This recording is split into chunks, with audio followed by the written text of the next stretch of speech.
আকাশের চাঁদের চাইতে তুমি সুন্দর, তোমাকে আল্লাহ সর্ব উত্তম করে বানাইছে। আর গ্রামের মহিলা বুঝেন নাই তো, আমারে পাম দিও না, আমারে পাম দিও না, পামে কোনো কাজ হবে না।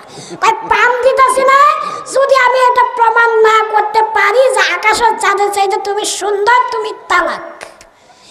এইবার গ্রামের মহিলা তো কোরআন হাদিস তো জানে না, ঘরের মধ্যে যাইয়া সুন্দর করে শিক্ষা দিচ্ছে।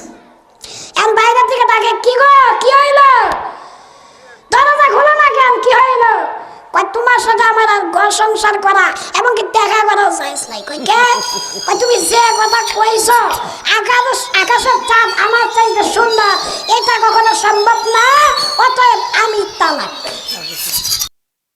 আচ্ছা, তো গাইস, এতক্ষণে যে ভিডিওটা আমি আপনাদের দেখাইলাম, এই যে হুজুরের একটা ওয়াজ, তো এইখানে একটা ভুল আছে, মানে এখানে একটা মিস্টেক আছে। মিস্টেকটা আপনারা একটু খুঁজে বার করেন কোন জায়গায় আছে।